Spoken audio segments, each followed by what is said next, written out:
Alors, on va commencer. Alors, aujourd'hui, on va parler du certificat de résidence fiscale. Rachel, on fait comme d'habitude, hein. Si tu vois qu'il y a pas mal de questions qui s'accumulent, tu Oui, m'arrêtes, j'essaye de répondre et je vais enchaîner, mais je vais essayer d'être le plus clair possible. d'accord. Alors, aujourd'hui, on va parler du certificat de résidence fiscale. Le certificat de résidence fiscale israélien, déjà avant tout, on va ouvrir une toute petite parenthèse pour distinguer la citoyenneté de la résidence fiscale. Aujourd'hui, on va bien parler de la résidence fiscale et non de la citoyenneté israélienne. La citoyenneté israélienne, en deux mots pour l'avoir, c'est très simple.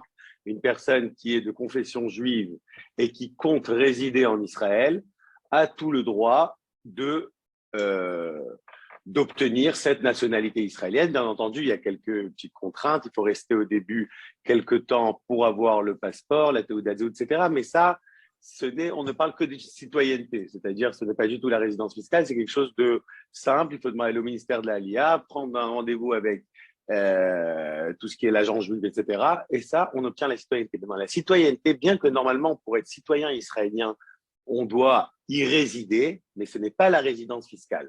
La résidence fiscale, comme vous le savez, c'est une personne qui, ce qu'on a l'habitude de savoir, c'est on parle des 183 jours par an. C'est-à-dire une personne qui passe 183 jours par an est résident fiscal israélien et donc peut obtenir ce fameux certificat de résidence fiscale israélien qui peut l'aider pour pas mal de choses dont on va parler maintenant. Alors, la résidence fiscale, comme je vous ai dit, 183 jours, il y a soit 183 jours, soit le centre de vie.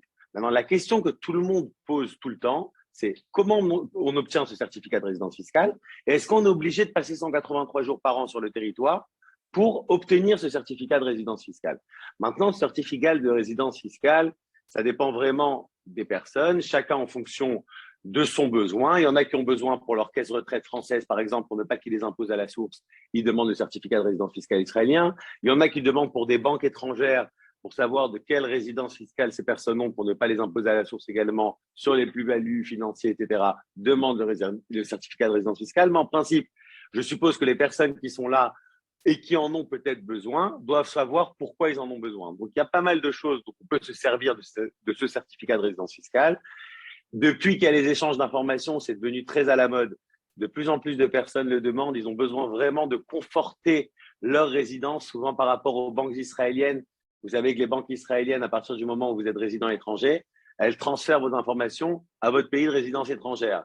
Donc, si vous êtes considéré comme résident fiscal israélien et que vous êtes en mesure de prouver à la banque que vous êtes vraiment résident fiscal israélien, là, ça peut complètement aider pour conforter justement votre statut de résident fiscal.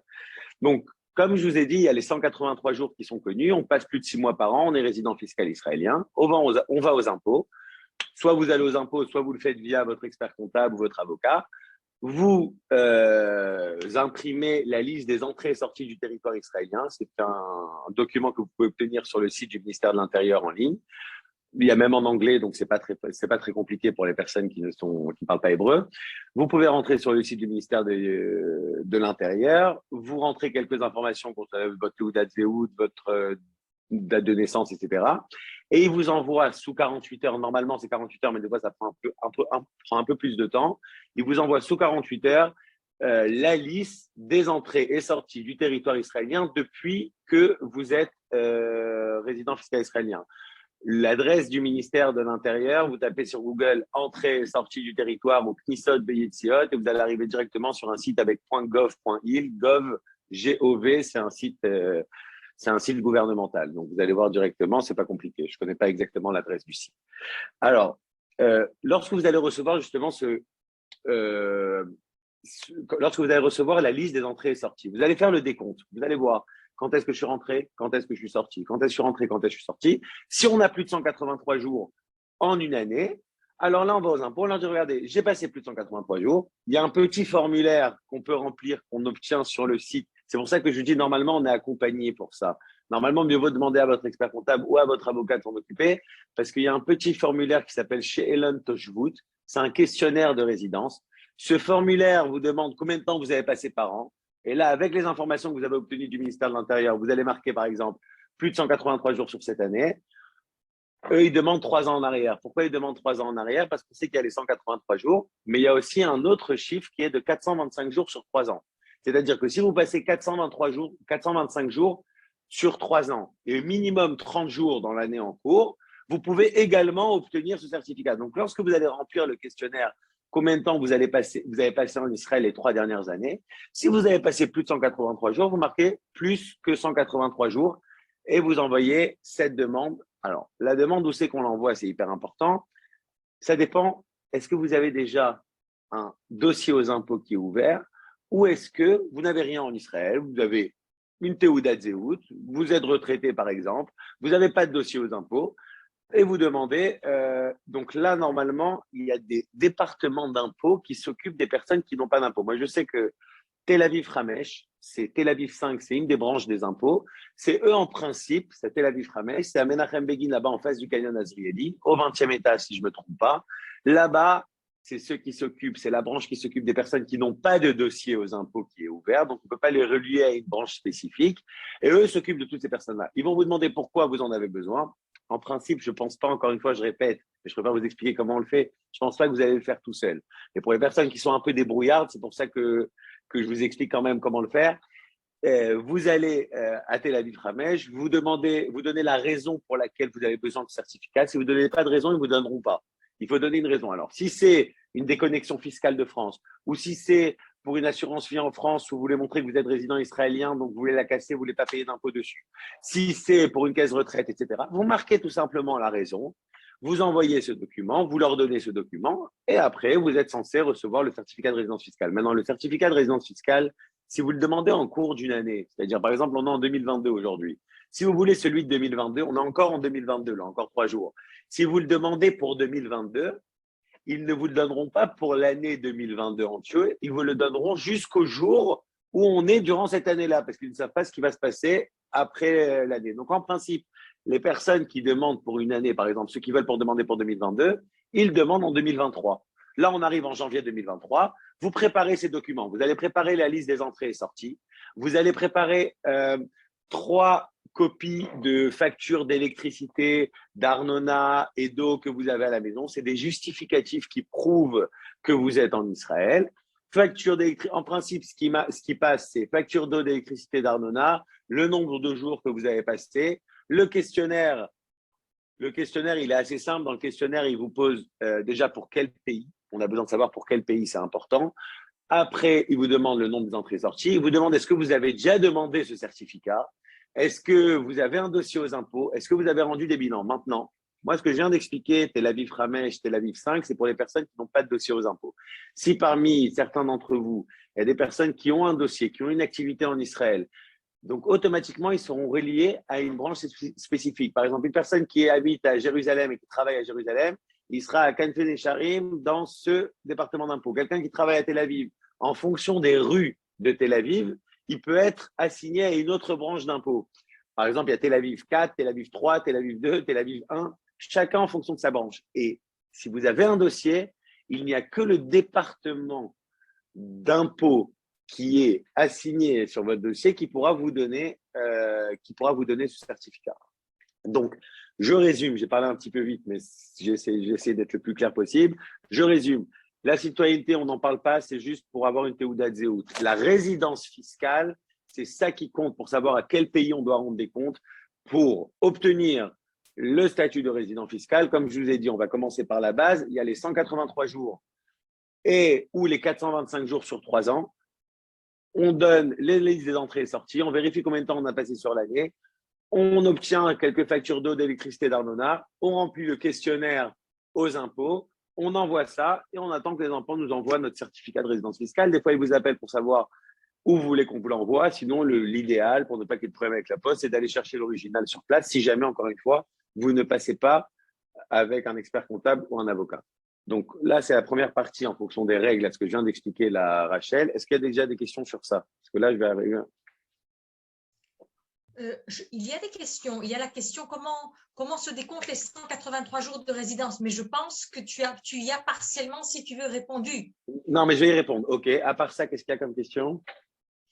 Est-ce qu'il est possible d'avoir le lien Internet pour récupérer le formulaire questionnaire à transmettre aux impôts? OK, ça, je l'ai dit sans même. Alors, ça, je vous ai dit, vous tapez sur Google liste d'entrée et sortie. en hébreu, Knisot Veyetziot Israël, et vous allez arriver sur un lien, sur un site gouvernemental. Rachel, tu pourras le renvoyer après peut-être dans le C'est mail à tout le facile, hein, monde. il suffit de faire la recherche sur Google Ouais, et ouais, on tombe sur voilà, le site voilà, du Misrad Apnim. c'est Il très suffit facile. de Maintenant, chercher en hébreu Misrad Apnim et puis quand vous rentrez sur le site, il y a une version aussi en anglais, donc il n'y a pas de problème.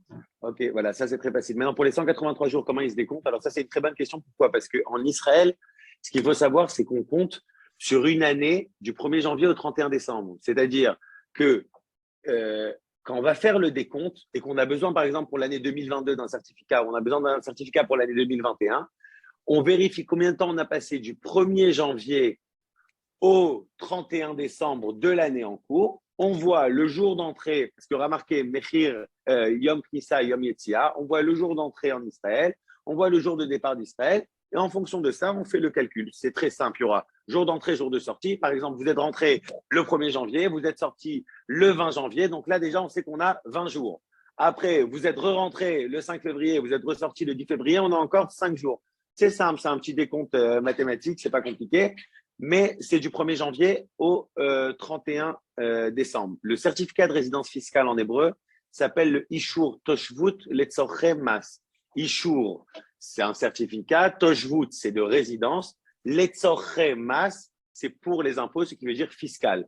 Donc, certificat de résidence fiscale, c'est Ishur Toshvut Letzorche Mas. Et à chaque fois, à côté, il y a marqué l'Ishnat. Ça veut dire pour quelle année?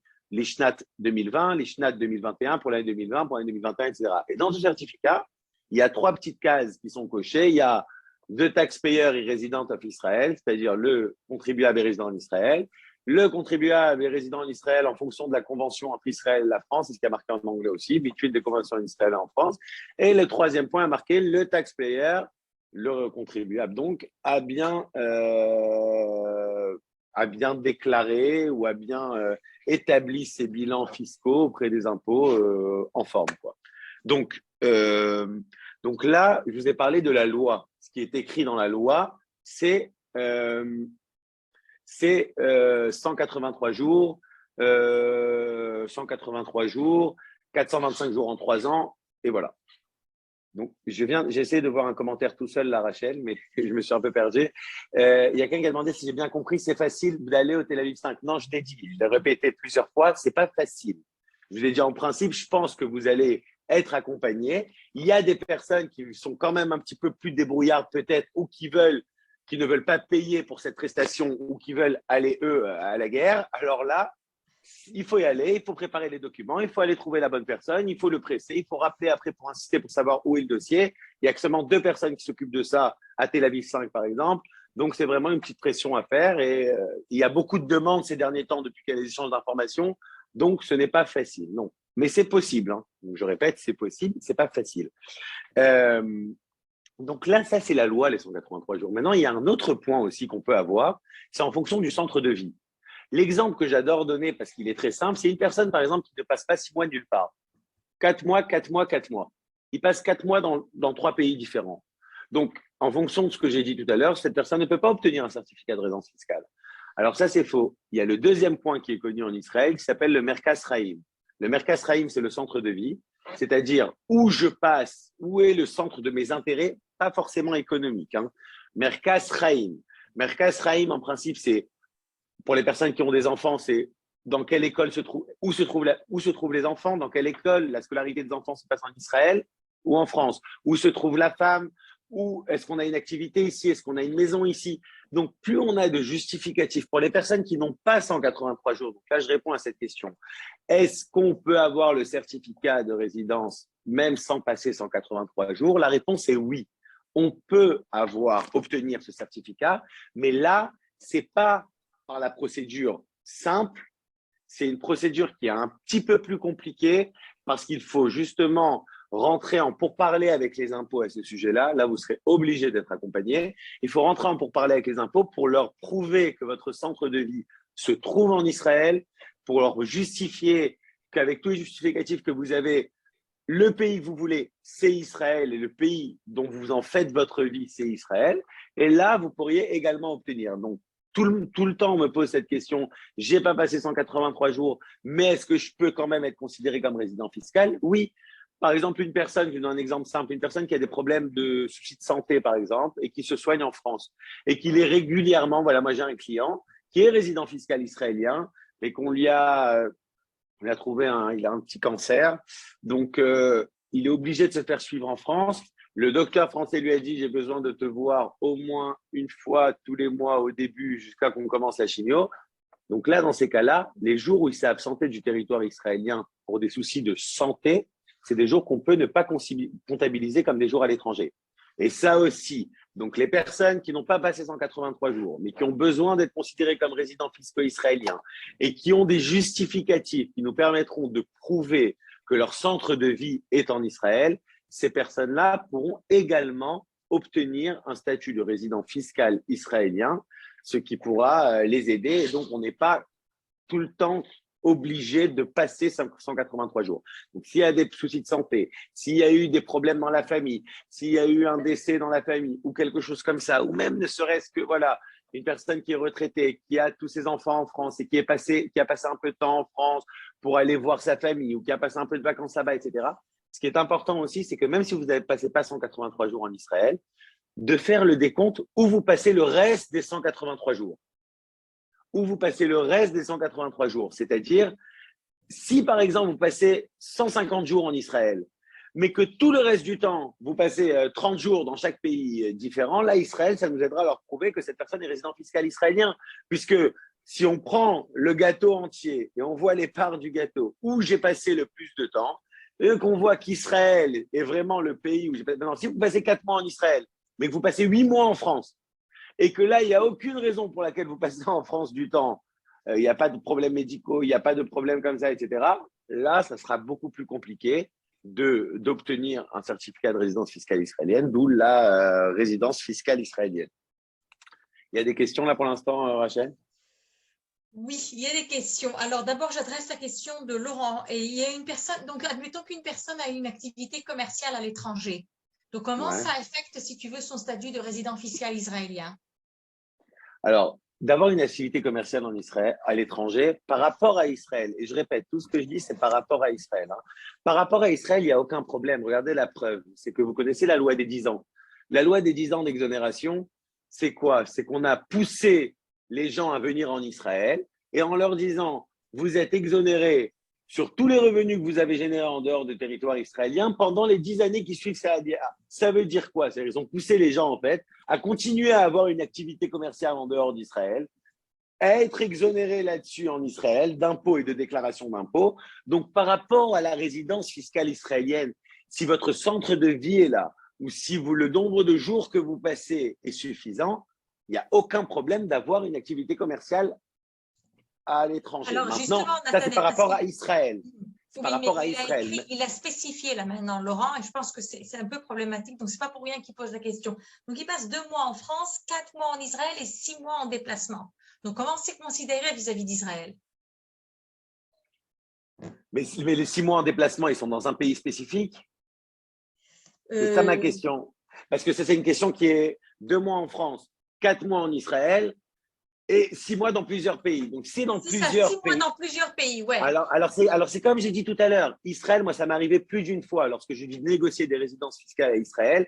Plus d'une fois. Qu'est-ce qu'on fait? Israël me dit, écoute, OK, alors fais-moi le décompte. Fais-moi le décompte. Vraiment la négociation. Ouais, non, mais ça veut dire fais-moi le décompte des pays dans lesquels tu as séjourné. Ça veut dire, si je vais leur dire, regardez, il a passé 6 mois dans 10 pays différents, 2 mois en France et 4 mois en Israël. Regardez, je vais vous donner un cas comme ça, vous allez comprendre. Il y a un type qui a passé 30 jours en Israël, seulement 30 jours en une année, OK? Tout le reste du temps, il a passé à l'étranger. C'est un joueur de poker. Ce joueur de poker, il jouait au poker dans plein de pays. Et lui, il ne payait pas d'impôt en Israël. Il disait, j'ai passé que 30 jours en Israël. Je ne suis pas résident fiscal israélien. Israël, non seulement ils l'ont recalé en tant qu'Israélien, ils l'ont même imposé sur des revenus que normalement les revenus de poker c'est interdit en Israël. Ils l'ont même imposé sur ça, mais ils lui ont dit pourquoi. Ils lui ont dit parce que le fait que tu aies envoyé ton argent en Israël et que ta famille était là et qu'à la fin, le fait que tu te déplaces, ça ne veut pas dire que tu habites là-bas. Le fait que tu te déplaces, c'est pour tes tournois de poker, mais qu'en fait ton centre de vie est en Israël. Donc même 30 jours, ils ont réussi des fois à considérer quelqu'un comme résident fiscal israélien. Mais ça, c'est pour les Israéliens qui sont israéliens par défaut. Si vous devez devenir israélien, ne me dites pas, voilà, j'ai passé 30 jours en Israël, j'ai besoin d'un certificat de résidence fiscale. Là, ça sera impossible. Mais vous avez compris l'idée, c'est qu'il faut être en mesure, si jamais on n'a pas le nombre de jours nécessaires, de pouvoir prouver à Israël que notre Merkaz Chaim, c'est quelque chose qui est très dur à traduire, le Merkaz Chaim, puisque c'est un critère subjectif. Merkaz Chaim, c'est-à-dire le centre de vie, où sont les enfants, où est la femme, de quel pays je veux faire mon centre de vie, et Israël. À partir du moment où on peut prouver ça, c'est pas facile, mais il y a des personnes qui en ont un vrai intérêt. Si vous n'avez pas vraiment de grand intérêt à obtenir un certificat de résidence fiscale, alors ne vous cassez pas la tête parce que ça sera une petite guerre quand même avec les impôts. Mais c'est quelque chose qui est faisable et qui est, on l'a obtenu plus d'une fois, c'est quelque chose qui est légal aussi puisque c'est écrit dans la loi. Il y a le nombre de jours et le Merkaz Chaim. Donc si Merkaz Chaim c'est marqué, on peut jouer aussi dessus. Okay. C'est bon, Rachel, je peux continuer encore un petit peu? Vas-y. Ok, maintenant, la question aussi, c'est à partir de quand on peut obtenir ce certificat de résidence fiscale. Et ce qu'il faut savoir, c'est que par rapport à Israël, ça, je le dis plusieurs fois, la date qui est inscrite sur votre Teudat Olé, la date qui est inscrite sur la Teudat Olé, c'est la date à partir de laquelle, par défaut, je répète, par défaut, vous êtes résident fiscal israélien. Maintenant, cette date, c'est une date qui peut être décalée en fonction de plusieurs critères. Si jamais on passe moins de 90 jours par an en Israël, on peut décaler le début de nos 10 ans d'exonération. Ce n'est pas vraiment le sujet aujourd'hui, mais je donne quand même une petite touche là-dessus. Les 10 ans, la résidence fiscale commence normalement à partir de la date qui est inscrite sur votre Teudat Olé.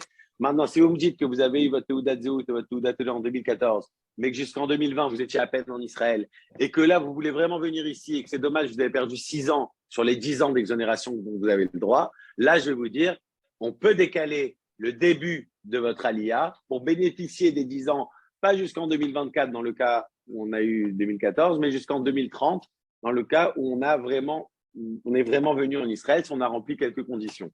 Mais, encore une fois, par défaut, Israël considère votre début de résidence fiscale israélienne à compter de votre date, de votre Teudat Olé. Donc, j'ai vu que le début. Peut-on avoir 2 résidences? Oui, ça c'est vraiment C'est quoi, je la connais la réponse, mais je vais te donner l'honneur de lui répondre parce qu'il n'y a pas de résidence fiscale. Non, alors ça, c'est quelque chose que les banques ont inventé. Le concept de 2 résidences fiscales, ça, c'est les banques qui n'ont pas voulu prendre de risques en considérant une personne, disons, seulement résident fiscal israélien. Donc, si vous remarquez dans les questionnaires des banques, là, lorsque vous ouvrez un compte en banque, ils vous demandent « Je ne suis pas résident américain, ça n'a pas de problème. » Après, est-ce que je suis résident étranger? Je suis résident israélien ou je suis résident israélien et d'un autre pays. Donc, en fonction de la question de monsieur, il peut me dire « Bah oui, regardez, à la banque, ils ont dit « Est-ce que je peux être résident fiscal de 2 pays ?» Mais fiscalement parlant, ce n'est pas possible. Ce n'est pas possible, fiscalement parlant, de devoir rendre des comptes à 2 pays. La seule possibilité, mais qui n'est pas vraiment légale, c'est si une personne a quitté la France, mais n'a pas dit à la France qu'elle l'a quittée. C'est-à-dire, elle ne s'est pas déconnectée fiscalement de la France. Donc, elle continue à rendre des comptes à la France, à avoir des avis d'imposition en tant que résident fiscal français, mais que d'un autre côté, elle remplit les conditions de résident fiscal israélien. Donc là, dans ce cas-là, cette personne va vous dire, voilà, moi j'ai 2 résidences fiscales. Mais ce n'est pas vrai. Parce qu'à la fin, si on fait les choses vraiment selon la loi, lorsqu'on quitte la France, on doit informer la France de notre départ et donc on se déconnecte fiscalement de la France. Vous avez tout intérêt à le faire parce que la prescription commence, etc. Et après, lorsqu'on se connecte fiscalement à Israël, le pays à qui on doit rendre des comptes, c'est Israël. Donc, la résidence fiscale, c'est un pays en fait à qui on doit rendre compte. Quand vous quittez la France, vous n'avez plus besoin d'informer vous n'avez plus besoin de déclarer à la France et comptablement que vous êtes en Israël. Mais si vous quittez, selon la loi, si vous vous déconnectez fiscalement, vous informez la France de votre départ. Donc, en fait, la notion de double résidence ne veut rien dire. Le seul pays au monde où même les citoyens de son pays continuent à déclarer au pays, c'est les États-Unis. Les États-Unis, c'est le seul pays au monde où, c'est pour ça que beaucoup de personnes d'ailleurs renoncent à la green card à cause de ça, pour ne pas être amenés tous les ans à continuer à faire des déclarations alors qu'ils n'habitent même pas aux États-Unis. Mais tous les autres pays du monde, à partir du moment où on quitte un pays et qu'on l'a fait selon la loi, on n'a plus de compte à rendre à ce pays, à part l'immobilier qu'il y a dans ce pays. L'immobilier, vous le savez, c'est toujours une exception. L'immobilier, ça se déclare dans le pays où il se trouve. Donc, à part l'immobilier, tous les autres actifs, tout ce qu'on a, toutes les déclarations, on n'a plus de compte à rendre. Donc, si la France, demain, vous avez quitté la France et que dans 2 ans, elle vous demande c'est quoi le compte à rendre que vous avez en Israël en 2022, bah là, vous n'avez pas besoin de leur dire parce que je n'ai plus besoin de te rendre des comptes. Ils peuvent toujours dire ils ont 10 ans de prescription en arrière. Mais à partir du moment où vous quittez, ils ne peuvent plus vous poser de questions.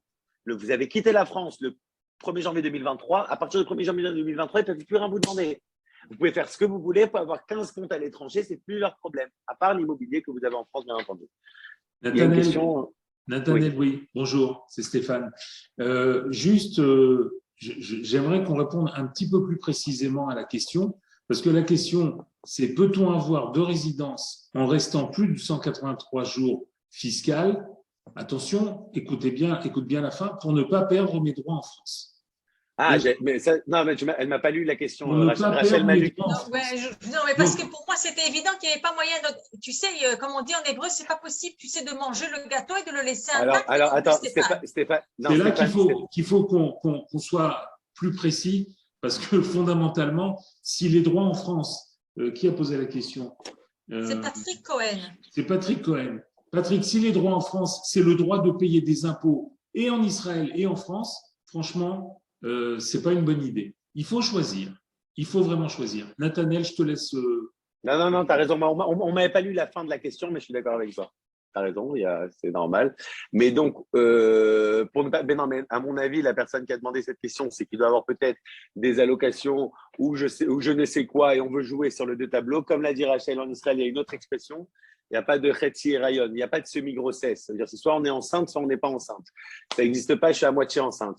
Donc là aussi, dans ce cas-là, normalement, et Georges David le dit tout le temps, c'est quelque chose, vous quittez la France, croyez-moi, j'ai rencontré, je pense, plus des centaines de personnes qui sont encore connectées fiscalement en France alors qu'ils habitent en Israël. C'est un fardeau qu'ils ont sur eux. Tout le temps, ils se disent, est-ce que la France va la prendre, pas va la prendre, etc. C'est quelque chose que mieux vaut s'en débarrasser, en finir, aller voir un fiscaliste en France pour vérifier s'il n'y a pas un problème d'exitas, pas d'exitas, etc. Et déconnectez-vous. Faites débuter la prescription aussi, parce que tant qu'on ne quitte pas officiellement, il n'y a pas de prescription, la France va vous dire, écoute, tu as continué à me déclarer en tant que Français, tu es Français. Donc, c'est un point qui est très important. Et comme l'a dit Stéphane, d'avoir des droits de pays dans 2 pays, c'est bête. Déconnectez-vous, devenez résident fiscal israélien, si jamais, bien entendu, vous remplissez les critères de résident fiscal israélien. Rachel, j'ai vu, il y avait une autre question. Oui. Alors, d'abord, on va adresser la question d'Henri, elle est relativement simple et facile, rapide. Si on reçoit des dividendes en France, on paye les impôts en France? Alors non, si on reçoit des dividendes en France, en tant que résident fiscal israélien, on ne paye en France à la source qu'en fonction de la convention. La convention a marqué 15, mais en fait, c'est 12,8%. On ne paye que 12,8% à la source. Et le reste, c'est-à-dire, en Israël aussi, c'est 30% les dividendes. Le reste, c'est-à-dire les 17,2, on n'a pas besoin de les compléter pendant les 10 premières années. Mais les dividendes qu'on paye en France, maintenant, si vous êtes résident fiscal français, vous n'avez pas dit à la France que vous êtes parti, vous payez plein pot. Si vous avez dit à la France que vous êtes parti, vous n'êtes imposé qu'à la source. Et le reste, vous n'avez pas besoin de le compléter en Israël pendant les 10 premières années. Mais j'ai vu juste avant une autre petite question parce que j'ai tapé là sur les commentaires. Il y a monsieur qui demande. J'ai lu la question concernant C'est vrai qu'en ce moment, il y a un grand problème de passeport. Toutes les personnes qui veulent renouveler leur passeport, d'ailleurs, j'ai fait un article là-dessus il n'y a pas longtemps, toutes les personnes qui veulent renouveler leur passeport, ils se confrontent à un problème. Au ministère de l'Intérieur, ils ne le renouvellent pas. Ils leur disent, vous n'avez pas passé assez de temps en Israël. Et donc, tout le monde est en panique. Ils leur donnent juste une Teudat Ma'avar, un laissez-passer. Ils ne leur donnent pas de passeport. Ils leur disent qu'il faut aller passer plus de 75% du temps passé, etc. Ce qu'il faut savoir, c'est que ça, c'est suite à une jurisprudence qu'il y a eu d'un Norvégien qui a demandé à faire sa Aliyah.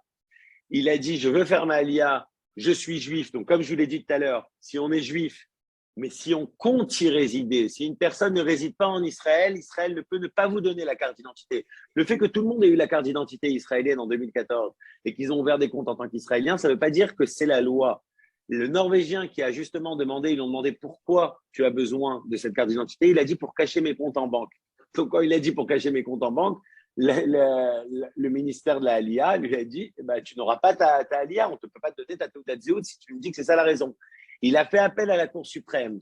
La Cour suprême, non seulement l'a jetée, mais à part ça, elle a demandé au ministère de l'Intérieur de vérifier dorénavant que les personnes qui renouvellent leur passeport et leur carte d'identité sont bien résidents israéliens, bien qu'on parle de citoyenneté. Donc aujourd'hui, on va répondre ça comme ça, aujourd'hui, la citoyenneté rejoint la résidence. Ce que vous avez marqué, monsieur, 75%, etc., si une personne est résident fiscal israélien, selon la loi de résidence fiscale, il pourra avoir sa Teudat Zehut et son renouvellement de passeport. Mais aujourd'hui, Israël fait de plus en plus attention aux personnes qui demandent la Aliyah et après qui partent. Il vous dit, OK, très bien, dans 5 ans, je ne pourrai pas, dans 5 ans, je ne vous renouvellerai pas votre passeport. Et aujourd'hui, je vous dis, c'est vraiment un fléau. Tout le monde parle de ça. Limite, mon assistante au bureau filtre les… C'est-à-dire, je ne peux plus prendre de rendez-vous à ce sujet parce que je ne peux pas aider une personne qui a passé 2 mois en 5 ans en Israël et qu'on n'a pas voulu lui renouveler sa Teudat Zehut ou son passeport. On ne peut rien faire. On ne peut rien faire. C'est dans l'ordinateur de la directrice, du directeur du ministère de l'Intérieur qui ne peut pas renouveler. Il a une case rouge qui dit non, cette personne a passé tant de temps, c'est pas possible. On peut pas, il n'y a rien à faire. C'est limite encore plus compliqué que les impôts, parce que les impôts, ce que je vous ai dit tout à l'heure, on peut dans certains cas prouver un centre de vie, etc. Au ministère de l'Intérieur, c'est vraiment, tout est par ordinateur, c'est hyper technologique comme ça. Donc c'est hyper compliqué et donc c'est vrai que c'est vraiment un grand problème qu'il y a ces derniers temps. Et alors, donc, attends, Nathanaël. Donc, il y a Madame Danielle Méchali qui demande, elle a reçu donc la Teudat Olé le 17 mars 2021 et elle demande jusqu'à quand pouvoir bénéficier. Non, ça c'est un cas spécifique. Non, je ne rentre pas dans ça maintenant. C'est un cas complètement spécifique. Il faut voir avec l'avocat concernant l'acquisition d'appartement, mais c'est pas du tout notre sujet. Je suis désolé. Et à part ça, donc voilà. Donc on résume en gros ce que j'ai dit. Donc, le sujet d'aujourd'hui, c'était comment on obtient le certificat de résidence fiscale israélien. Le certificat de résidence fiscale israélien, essayez de sortir vos entrées et sorties du territoire. Si vous avez passé plus de 183 jours, déjà soyez… Ah, par contre, il y a un point qui est super important que j'ai oublié de dire. Voilà. C'est même si vous avez passé plus de 183 jours, voilà, c'est un cas qui m'arrive là, qui m'est arrivé récemment. Même si vous avez passé plus de 183 jours et que vous avez besoin de votre certificat, normalement, on vous le donne. Mais si vous le demandez dans 1 an, par exemple, en 2022, vous avez passé 183 jours. Et en 2024, vous demandez votre certificat de 2022. Donc, normalement, vous êtes censé le recevoir. Vous avez passé 183 jours en 2022. Israël peut ne pas vous le donner si de 2022 à 2024, vous n'étiez pas en Israël. Ben moi, j'ai le cas d'une personne qui a quitté Israël, bien qu'il a rempli complètement les conditions de résidence fiscale. Étant donné qu'il est parti d'Israël il y a 1 an et demi, il n'accepte pas de lui donner son certificat de résidence fiscale de l'année dont il a vraiment rempli les conditions. Donc, c'est pour ça que si vous avez besoin ou si vous allez en avoir besoin, faites vite, essayez de le demander dans l'année qui suit au moins et ne pas attendre 2-3 ans avant de le demander parce que là, les impôts pourront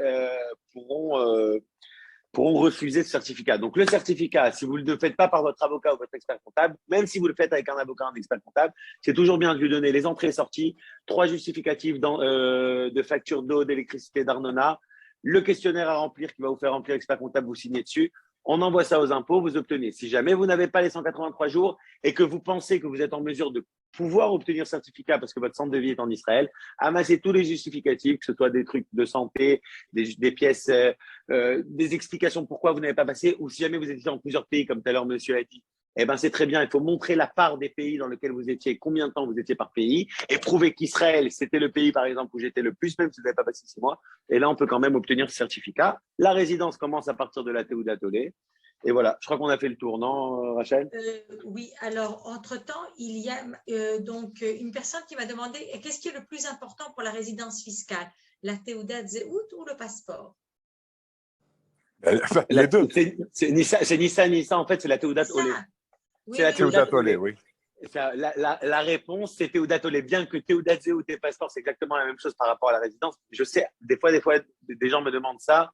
Des fois, il y a des personnes qui n'ont pas, on leur renouvelle pas le passeport, mais ils ont la Teudat Zehut ou quelque chose comme ça. Par rapport aux impôts, les impôts demandent toujours la Teudat Olé. Toujours lorsqu'on demande la résidence fiscale. C'est le plus important pour eux. Et même si on l'a pas, souvent, on doit être amené à la refaire pour les personnes qui n'ont pas, la Teudat Olé, c'est vraiment le papier. Parce que normalement, ce qu'il faut savoir, c'est que Olé Hadash, un Olé Hadash, selon les impôts, vous savez que ça a été modifié, ce terme de Olé Hadash, en Toshav Israël la Rishona, en résident fiscal israélien pour la première fois. Ça veut dire un Olé Hadash, c'est un résident fiscal israélien. C'est pas ce que nous, on avait l'habitude. Olé Hadash, il est Olé Hadash, mais il n'habite pas en Israël, où il habite, etc. Olé Hadash, normalement, c'est un résident fiscal israélien. Donc, la Teudat Olé, c'est la Teuda, justement, qui permet la Tojout. Et quand on parle à chaque fois d'Olé Hadash, c'est la même chose pour les Toshav Roservatik. C'est pour les anciens résidents de retour. Les personnes qui se sont exilées d'Israël plus de 10 ans et qui sont revenus en Israël, eux aussi sont considérés comme Olé Hadash fiscalement. Ils ont les mêmes avantages fiscaux. Alors, je vais prendre quand même une dernière question qui est intéressante de Léa Lévy qui dit, dans le cas où on modifie sa date d'Aliyah, est-ce que les années écoulées avant de la modification donc de la date, c'est-à-dire au niveau donc des plus-values dividendes, etc., est-ce que ces informations seront transmises par la banque? Transmises ou non? Ça, c'est la question. C'est une très bonne question d'ailleurs. C'est une très bonne question. Alors, en principe, je vais vous dire quand même, madame, ce qu'il faut faire, enfin, ce que les fiscalistes français recommandent et les personnes qui me voient font à la fin. S'il y a une personne qui n'a pas envie et qui a tout intérêt à ce que la banque israélienne ne transmette pas les informations, bien que normalement, il n'y a pas de synchronisation. Normalement, de repousser la date de l'Aliyah, c'est aux impôts seulement. La banque ne se mêle pas de ça. Mais quand même, si une personne ne veut pas que ces informations soient transmises, elle ne repousse pas la date de l'Aliyah. Ça veut dire qu'elle ne fait rien. Elle ne fait rien. Pour ne pas prendre de risques, parce qu'à la fin, ça sera super mauvaise foi. Ça sera d'un côté, j'ai été résident fiscal israélien pour la banque, ne me balancez pas à la France, mais d'un autre côté, je demande à Israël, repousse-moi mes 10 ans pour essayer d'en gagner le maximum. Donc là, par précaution, en principe, les personnes ne jouent pas sur les deux tableaux. C'est soit ils vont jusqu'au bout, ils décalent les 10 ans et ils n'ont pas peur de la banque. S'ils ont peur de la banque, ne décalez pas les 10 ans, par précaution, encore une fois, bien qu'il n'y ait pas de synchronisation parfaite. Et vas-y, Rachel, une petite dernière question. Une autre question, donc, est-ce que comparativement à la France, quels sont les avantages de la résidence fiscale israélienne? La résidence fiscale israélienne, à part la loi des 10 ans d'exonération déjà qu'on a pour les résidents fiscaux sur les revenus qu'on a générés en dehors du territoire, il y a également une écoudat zikoui. Non, et l'absence de droit de succession évidemment. Le résident fiscal israélien, lui, en lui-même, il est exonéré, il n'est pas imposé sur la succession. Mais si le résident fiscal israélien, c'est la personne qui laisse un héritage, mais que son héritier est résident fiscal français, c'est l'héritier. Ça, c'est l'héritier. Mais je parle en Israël, évidemment. Je parle d'Israël. Le résident fiscal israélien, Rachel, tu as raison, il n'est pas imposé sur les successions et sur les donations. Deuxièmement, il a un point d'abattement fiscal qui s'appelle Nekudat Zikoui. Nekudat Zikoui, c'est 2 points et quelques d'abattements fiscaux sur ses salaires et sur ses revenus. Chaque mois, il bénéficie d'un petit crédit d'impôt qui sont autour de 500 shekels, etc. Il y a également les 10 ans d'exonération pour le Toshav Israël. Et il y a surtout pour les personnes qui voulaient quitter complètement la France et qui se sont déconnectées, qu'à partir du moment, le pays à qui ils doivent rendre des comptes, c'est Israël. Israël, il n'y a pas vraiment d'ISF, de déclaration sur la fortune. Il y a juste un impôt pour les personnes fortunées. Il y a 3% en plus, mais il n'y a pas de déclaration. Ce n'est pas comme en France, on a besoin de déclarer. Tant qu'on n'a pas de bénéfices qui sont générés par quelque chose, il n'y a pas de déclaration. À moins qu'Israël vous demande une déclaration de patrimoine, là c'est différent. Mais si Israël ne vous demande pas de déclaration de patrimoine, il n'y a rien à déclarer à Israël. Si vous avez un appartement en France et que vous avez un compte en banque à l'étranger qui ne génère rien, on n'a rien à déclarer à Israël. Si par contre vous avez des revenus qui sont générés par ces choses-là, alors là on doit déclarer les revenus. Mais il n'y a pas d'IFI ou d'ISF. Il y a les 10 ans d'exonération, mais à part ça, je ne connais pas aujourd'hui les avantages qu'un nouveau résident français a. Donc, je ne peux pas vous répondre exactement comparé à la France. Et la seule chose qu'on sait en Israël, c'est les 10 ans, l'impôt sur la donation et les points d'abattement fiscaux qu'on a sur la Teudat Zehut. Alors, il y a une autre question qui est intéressante, Nathanaël. Donc, c'est Laurent qui pose à nouveau la question. Donc, c'est Laurent qui se balade un petit peu partout donc, pour son travail. Il demande en fait si l'administration fiscale a plus besoin de recevoir les informations à titre personnel ou plutôt au titre des sociétés dont on pourrait être actionnaire. Quelles informations? Pardon? J'ai pas compris en fait. J'ai pas compris. Tu peux lui donner la parole? Oui. Laurent, vous voulez poser la question directement?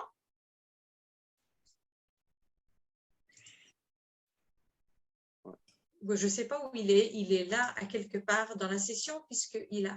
Ah, le voilà. Activer le son. Oui, Laurent. Réactiver le son. Vous m'entendez? Oui. C'est bon? Oui. Bonjour à tous. Non, la question, en fait, vous avez indiqué tout à l'heure qu'à partir du moment où on a notre TEODAOLE, on n'a plus à répondre à l'administration fiscale française, puisqu'on dépend d'Israël. Non, j'ai pas dit ça.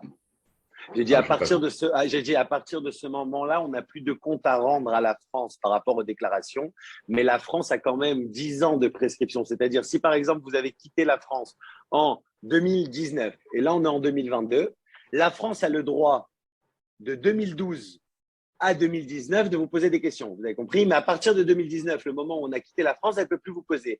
Mais comme elle a ces 10 ans de prescription, c'est-à-dire que si vous quittez la France, par exemple, en 2022, vous ne serez tranquille par rapport à la France complètement qu'à partir de 2032. Mais si on est en 2030, la France peut toujours poser des questions de 2020 à 2022. Vous avez compris? C'est-à-dire la date à partir de laquelle ne peut plus, à partir de maintenant, vous poser des questions, c'est la date où vous êtes déconnecté de France. Du coup, à partir de 2032, moi, j'ai déjà plus le statut Olerada, j'ai plus d'exonération en Israël sur la fiscalité, puisqu'il y a déjà 10 ans qui sont passés. Donc, c'est un sujet… voilà. Ouais. Moi, ma question, c'est est-ce que quand donc vous dites que l'administration fiscale ne pose plus de questions sur ce qui est avant que l'on soit résident fiscal israélien, néanmoins, lorsque l'on est actionnaire de différentes sociétés, notamment en France, est-ce que l'administration fiscale française garde encore le droit de poser des questions bien sûr. Sur… Ah oui, bien sûr. Mais ce qu'il faut savoir, c'est que la société en elle-même, à partir de la société c'est une société morale. Français. La société est dans le territoire français. Donc, la société a un numéro, un cabis français. La société et les revenus de sa société sont assujettis à l'IS français. Donc, la France peut toujours, sur une activité d'une société française, continuer à poser des questions. Des questions. Alors mais maintenant, je vais vous dire… Ça, c'est si on la dirige. Maintenant, si on est actionnaire. C'est ça la question. Non, mais ça veut dire quoi? L'actionnaire, c'est qu'un actionnaire de la société. La France peut poser des questions sur un actionnaire de société, par exemple sur les dividendes. Maintenant, Rachel. Ce que vous posez, c'est très complexe. Vous savez pourquoi? Parce qu'il y a des cas, je ne voulais pas vraiment rentrer dans ça, mais ça, c'est dans la Convention, l'article 4, qui dit qu'il y a des cas où la France peut continuer à requalifier quelqu'un comme résident fiscal français, bien qu'il est résident fiscal israélien, si jamais en Israël, il n'a pas payé d'impôts. Mais là, on rentre vraiment dans… Oui, je sais, j'ai bien compris. Ouais, mais c'est pas… Je voulais pas du tout rentrer dans ça parce que ça, c'est un zoom à part entière. Georges David en a fait un, j'en avais fait un aussi avec lui. Si vous voulez, on en parlera en privé. J'ai pas envie de rentrer dans ça parce que c'est vraiment compliqué. Et par contre, ce qu'il faut savoir, comme vous avez parlé de ça, attention, la France et Israël aujourd'hui coopèrent de façon, j'assiste vraiment aux demandes d'assistance internationale. C'est quelque chose que je ne voyais pas souvent, mais là, je commence à recevoir des dizaines de courriers de personnes que je connais ou des personnes qui viennent consulter au bureau, que la France a demandé une demande d'assistance internationale à Israël. Et Israël ne pose pas de questions. Il demande à la banque tout ce qu'elle le type, même si c'est pour un contrôle fiscal français, sur un contrôle spécifique. Je ne parle pas de personnes qui sont vraiment à problème, quoi, hein. Je parle pour des contrôles ou pour des suspicions de comptes à l'étranger, etc. Aujourd'hui, il y a l'assistance internationale. Essayez d'être en règle un peu partout parce que la transparence fiscale commence à être vraiment, vraiment là, quoi. Ça veut dire on en parlait en 2019, en 2018, en 2020, en 2021. Là, l'assistance, c'est vraiment comme ça. J'ai un cas d'une personne, en 2 semaines, la France l'a averti qu'elle allait demander des informations à Israël. En 2 semaines et demie, 3 semaines, ils ont eu toutes ces informations. Ils ont même dit, voilà, on n'a plus besoin de rien de votre part, on a tout reçu. Israël a tout envoyé, tchic-tchac. C'est une vraie coopération, donc il faut vraiment être là, quoi. Il faut vraiment essayer de régulariser et d'être le plus en